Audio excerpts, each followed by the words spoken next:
Parents sided with my BFF of a lifetime when she ruined my marriage by announcing that she slept with my husband on our anniversary and went as far as to pay for their honeymoon as an apology over my tantrums. 6 years later, one DNA test revealed everything, and now the entire family is breaking apart over the news. I had known Ella, 35, female, since we were kids. She was my best friend, the person I trusted more than anyone besides my family. We did everything together growing up, and even as adults we remained inseparable. My parents, Kevin, 60 male, and Moira, 59, loved her like a second daughter. She was always welcome in our home, always included in family vacations, always treated like she was part of the family. I never imagined that she would be the one to ruin my life. Lucas, 35 male, and I had been married for 3 years. Our relationship was not perfect, but I truly believed we were happy. We had built a life together, supported each other through thick and thin, and I thought we had a solid foundation. This happened 6 years back on our anniversary. Our wedding anniversary was always a special day for us, and that year I had planned a beautiful celebration. I spent weeks making sure everything was perfect. Ella showed up at the anniversary dinner uninvited. She walked into the restaurant like she owned the place, smiling like nothing was wrong, and then in front of everyone, other diners, waiters, she announced that she had been sleeping with Lucas, not just once, not just recently, but for the past year. She acted as if she was sharing casual news, something trivial, while my entire world shattered around me. I looked at Lucas, waiting for him to deny it, to say something, anything, but he just sat there, silent, guilty, confirming everything without a single word. I felt like I couldn't breathe. I wanted to scream, to cry, to demand answers, but all I could do was sit there, frozen in shock. Ella had stolen my husband, and she had chosen my anniversary to tell me. When I finally found the strength to walk out of that restaurant, I thought my parents would be on my side. I expected comfort, outrage, support. Instead, I was met with disappointment, not towards Lucas or Ella, but towards me. My parents told me I was overreacting, that I was being dramatic. They said that things like this happened, that marriage was not perfect, that forgiveness was important. They made excuses for Ella, saying she had always been impulsive, that she did not mean to hurt me. They even defended Lucas, claiming that men made mistakes, that it was natural. I was completely alone. My husband betrayed me, my best friend betrayed me, and my parents refused to acknowledge the depth of my pain. It was as if my feelings did not matter at all, as if I was being unreasonable for expecting loyalty from the people I loved the most. The worst part? My parents actually paid for Ella and Lucas's honeymoon. Yes, as an apology for what they called my tantrum and my refusal to be mature about the situation. They sent them on an all-expenses-paid trip to Europe, treating them like newlyweds, while I was left to pick up the pieces of my destroyed marriage. It felt like a cruel joke, like a slap in the face. My parents had chosen Ella over me. They had chosen the woman who ruined my life over their own daughter. I tried to make them see how much they had hurt me, but it was useless. They did not understand, or maybe they did not care. They kept telling me to move on, to be happy for Ella and Lucas, to stop making everything about myself. It was like I was invisible, like my pain was an inconvenience to them. They had always adored Ella, and now it was clear that their loyalty lay with her, not me. I stopped answering their calls. I could not stand hearing their voices acting as if nothing was wrong, as if I was the one making things difficult. Every message from my mom was about how disappointed she was in me, how I was being stubborn, how I needed to grow up. My dad would send short, cold texts telling me I should accept reality and stop being bitter. Not once did they ask how I was doing, how I was coping with the loss of my marriage. They only cared about making sure Ella and Lucas were happy. I saw the pictures of their honeymoon on social media. They looked thrilled, like they had not just destroyed my life. My parents commented on every post telling them how beautiful they looked, how happy they were for them. I blocked them all. 6 years passed and life moved forward, but I never truly recovered from what had happened. The betrayal sat in the back of my mind like an old wound that refused to heal. I distanced myself from my parents, from Ella, from Lucas, and from anyone who had sided with them. I built a life of my own. Then everything changed again. A single DNA test shattered what little stability remained in my family. It started when my mother, Moira, decided to confide in Ella about something she had been keeping secret for decades.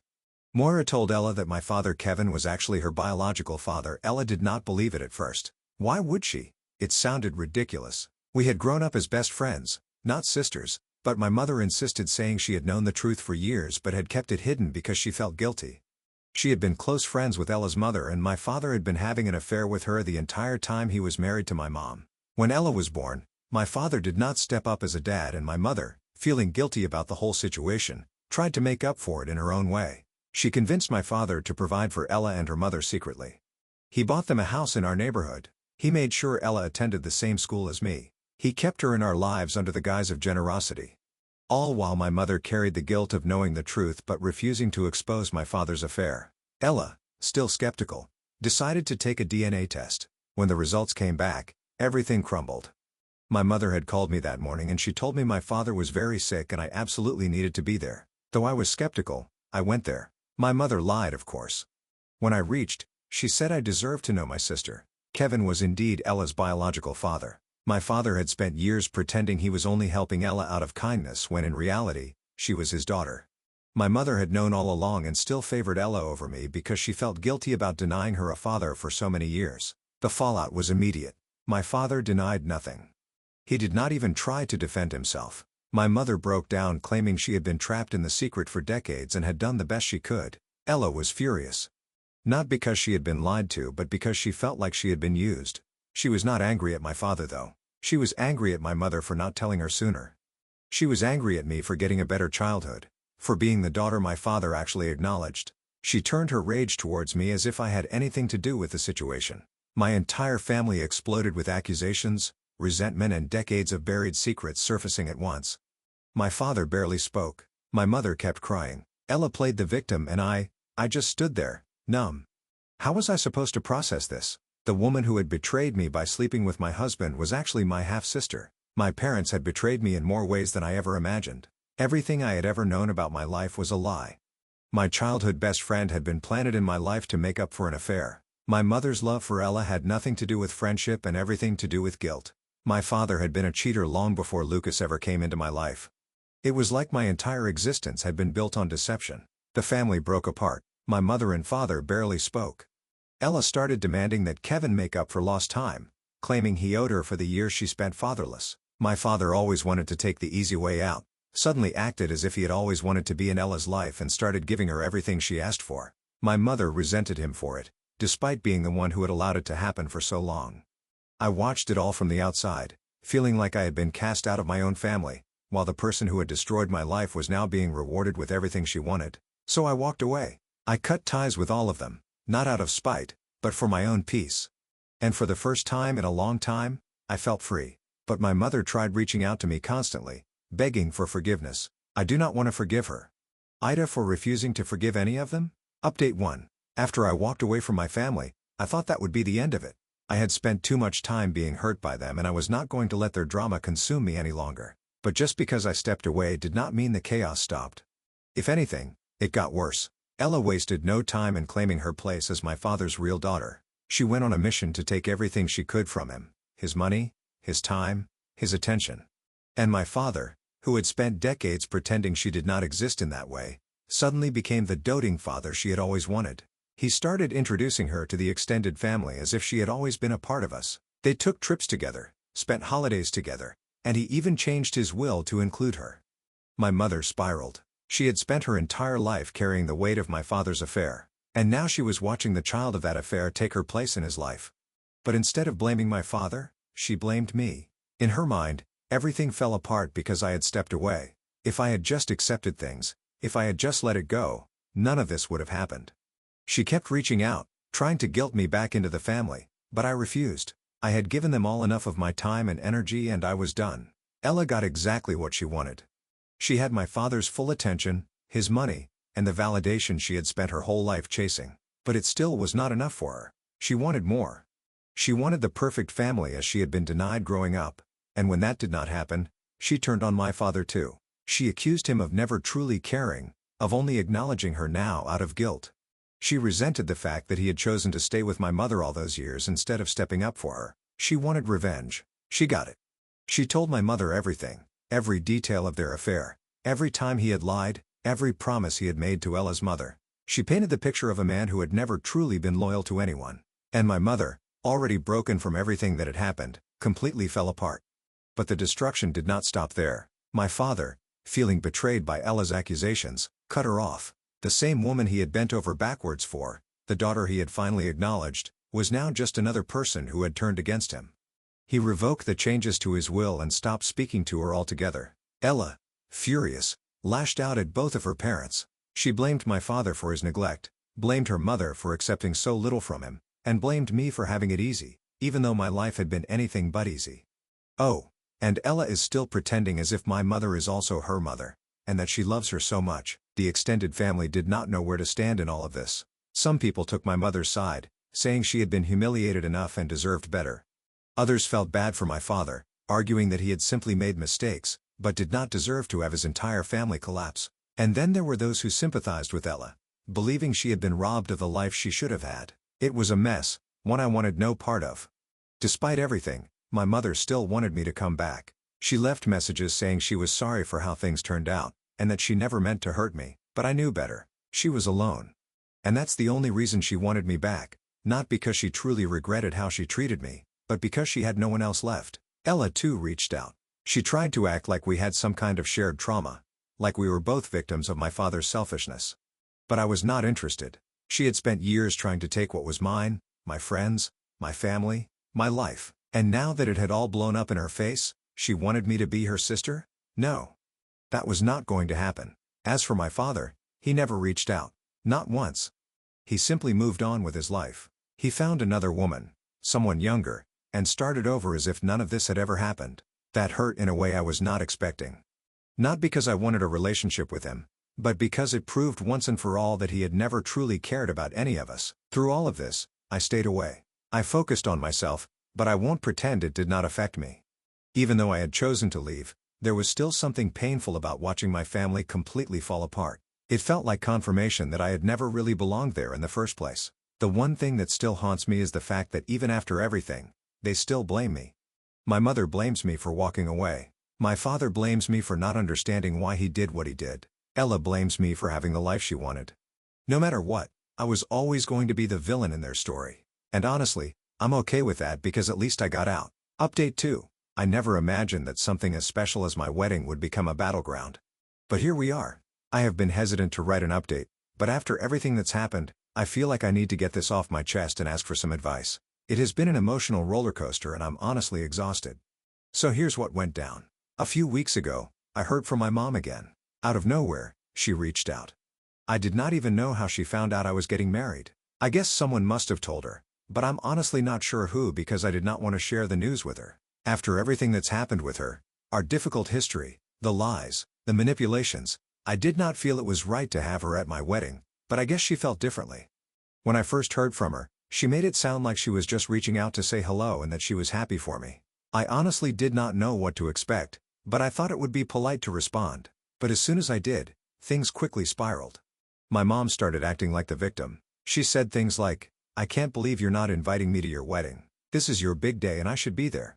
It did not take long before I realized this was not a simple message or an attempt to reconnect. She was genuinely hurt and angry. She even started saying I was being cruel for not inviting her. She made it all about her and, as usual, played the victim card. Look, I get that she's my mom and people say you should always make room for family on big days like this, but for me, that just was not an option.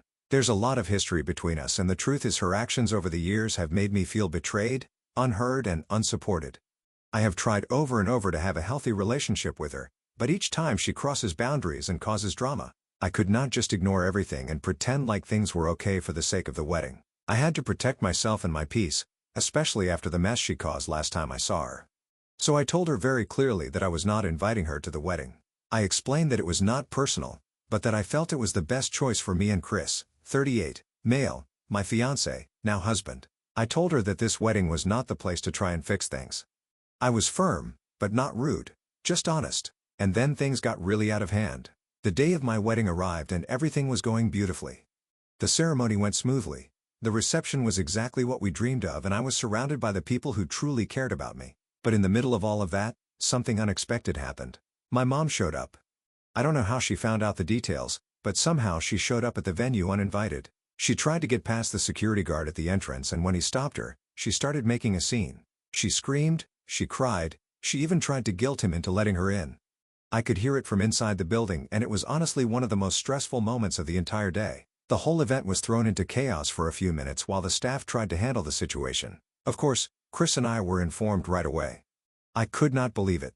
There she was, after everything I'd said, after all the boundaries I'd set, still trying to crash the wedding and make it about her. The staff handled the situation by calling the police and having her escorted out of the venue. But by that point, the damage was done. My wedding day was completely overshadowed by her drama. I felt angry, frustrated, and completely violated. I had to pause everything to deal with the situation, and it really took away from the joy of the day. After that, I just wanted to move on. The day was not going as I had hoped, but I tried my best to enjoy it. I wanted to forget about the drama and focus on my new life with Chris, but it did not end there. The next few days were a blur. I was exhausted from everything that had happened, but I finally managed to get on a plane and head out for our honeymoon. Chris and I were both looking forward to this trip more than anything. It was our time to relax and start our new chapter as a married couple, but my mom was not done. Oh no. While we were on our honeymoon, she started blowing up my phone with messages. At first, I tried to ignore her, but it quickly became overwhelming. She sent multiple texts every day telling me how hurt she was that I'd shut her out. She kept saying I was breaking her heart, asking why I could not just forgive her and let her be part of my life. It was like she thought she could just wave a magic wand and everything would be okay. At one point, she even called me. I didn't answer, but then she left a voicemail asking me to reconsider, saying she did not understand why I was punishing her. It was like she was still stuck in this poor me mindset, completely ignoring the fact that she was the one who caused all this. She was not taking responsibility for anything. It was all about how I was wrong. I started to feel a combination of anger and exhaustion. I did not need this while I was trying to enjoy a once-in-a-lifetime trip with my husband. I felt trapped in this cycle of guilt and frustration. I knew I could not keep letting her control my emotions like this. So after days of her messaging and calling, I did something I never thought I'd have to do. I blocked her. I blocked her number, her email, and her on social media. I did not want to do it, but it was the only way to get any peace. The guilt hit me immediately, and I wondered if I was being too harsh. Was I overreacting? But deep down, I knew it was the right thing. My mom had shown time and time again that she was not willing to respect my boundaries, and I could not keep letting her walk all over me. Now I'm back from my honeymoon, and things are still up in the air. I feel like I'm in this strange limbo between guilt for blocking her and relief because I do not have to deal with her drama anymore. I want peace, and I want to move on with my life, but I do not know if that means cutting my mom out forever or if I should try to reconnect at some point in the future. What should I do? Should I keep blocking her and protecting my own peace, or should I try to reach out to her at some point despite all the hurt she's caused? I am honestly lost here. I feel like I'm being pulled in two different directions. I don't want to be heartless, but I also do not want to keep allowing her to destroy my happiness. If anyone has advice, I'd really appreciate it. What's the best way to deal with a parent who refuses to respect boundaries? How do I move forward without feeling guilty or constantly worried about her trying to manipulate the situation again? Thanks for listening, everyone. Update 3. I've been thinking a lot about everything that's happened recently, and I'm still trying to wrap my head around it all. Feels like everything changed in the blink of an eye. If you've been following my story, you already know how difficult things have been with my mom. After so many years of hurt and disappointment, I never expected things to turn out the way they did, but here I am sharing the latest update with all of you. I still can't believe it. My mom filed for divorce from my dad, and to be honest, I didn't see it coming. They'd had a lot of problems over the years, but I thought my mom would stay in the marriage for the long haul. I never expected her to actually leave him, but I guess there comes a point when things fall apart completely and you can't pretend everything's okay anymore. My mom was unhappy for a long time, but I guess I never thought she would do something about it. After filing for divorce, she moved out. I did not know where she was going at first, but I soon found out she was staying in a motel. She had no plan, no money, nowhere to go. All her things were still in the house and she was living with just the basics. It was hard to imagine her in that situation, especially after everything she put me through in the past, but in that moment I could not ignore the fact that she was completely alone. But it did not stop there. To make things even more difficult for her, Ella, who had been acting like my mom was her mother for so long, completely abandoned her. Ella had been pretending to care, acting like she was always there for my mom, but when things got tough, she disappeared. I guess Ella was not ready for the reality of what was happening. She did not want to be involved when my mom really needed help, and that left my mom with nothing.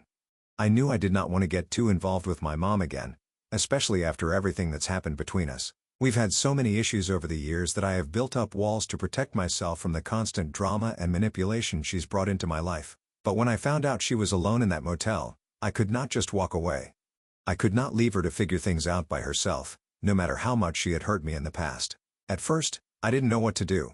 I was angry and confused. I didn't want to let her back into my life. But at the same time, I could not just ignore her completely. I kept thinking about how hard things must be for her, especially after everything had fallen apart. And I realized that despite everything, I could not just leave her stranded. After thinking it over for a few days, I decided to reach out to her. I sent her a message and told her she could come stay with me for a while. I was not ready to build a relationship with her. I made that clear right away. I told her I was not prepared to act like everything was fine, but that she could stay with me until she figured out her next steps. It felt like the right thing to do, but it also felt like the hardest decision I have ever made. She was shocked when I offered. I could tell she was not expecting me to help her. She thanked me and soon enough, she showed up at my door. The moment she arrived, I saw how lost she really was. She did not have much, just a few bags and the look on her face that told me everything I needed to know.